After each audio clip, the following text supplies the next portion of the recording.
ఇంటిని, చుట్టుపక్కల ప్రాంతాన్ని ఎంతో శుభ్రంగా ఉంచుకునేది.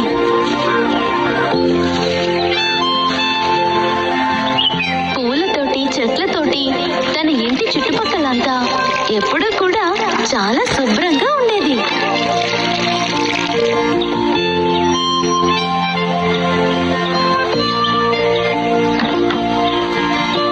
కానీ పక్షులని, చెట్లని ఇష్టపడేటటువంటి ఆ బామ్మ మొత్తంగా చెట్టు మీద కూర్చున్నటువంటి ఆ కాకుల్ని చూసి వాటితో ఎప్పుడూ పోట్లాడుతూనే ఉండేది. బచ్చా, ఈ కాకుల గోల నేను తట్టుకోలేకపోతున్నాను. ఎప్పుడు చూడు ఇవి ఇక్కడే తిష్టేస్తూ ఉంటాయి. చాలా తలనొప్పిగా ఉన్నాయి. కాకులు ఇక్కడ నుంచి పోండి పోండి.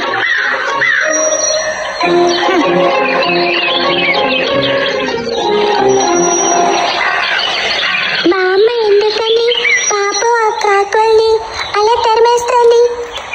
కాకులు అందంగా ఉండవు కదా, అందువల్లేమో. అయినా ఎవరిని తక్కువ చేసి మాట్లాడడం అంత మంచిది కాదు. అదలా ఉండగా ఒకరోజు బామ్మ ఆరోగ్యం సరిగ్గా లేకపోవడం వల్ల పడుకుంది.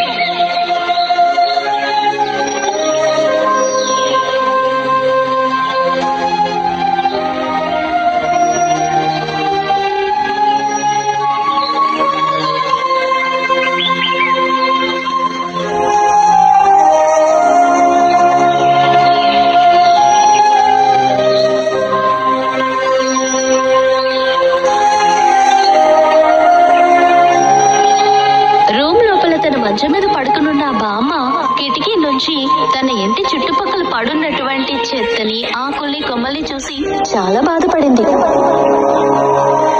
అరేరే, నా ఇల్లు, వాకిలి అంతా కూడా చాలా గందరగోళంగా ఉన్నాయి. ఇప్పుడు నేనేం చెయ్యాలి? నాకొచ్చిన వ్యాధి నయం అవని అప్పుడు ఇదంతా శుభ్రం చేస్తాను. నాకు సాయం చేయడానికి ఎవరైనా తోడుగా ఉంటే బావుండు.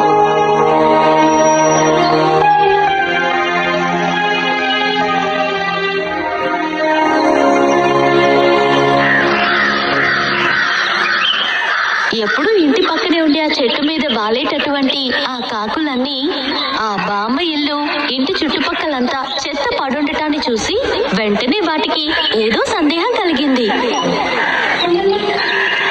ఆ బామ్మ ఇక్కడ లేటా? ఇల్లు, వాకిలి అంతా చాలా గందరగోళంగా చెత్తగా ఉంది. నువ్వు చెప్పింది కరెక్టే. ఎప్పుడు ఈ స్థలాన్ని శుభ్రంగా ఉంచి ఆ బామ్మ ఏమైనట్టు అర్థం కావట్లేదు. ఒకవేళ ఒళ్ళు బాగోక పడుకున్నారా? బామ్మ ఎటువైపున వెళ్ళిపోయారా? అలా అయితే ఈ చోటంతా మనమే శుభ్రం చేద్దామా? చెయ్యాలంటారా? మనం ఆ పని చేస్తే బామ్మకి నచ్చుతుందంటారా? మనల్ని చూసిన ప్రతిసారి తను తిట్టుకుంటూనే ఉన్నారు. అది బామ్మ మన మీదున్న కోపంతో ఏం చేయ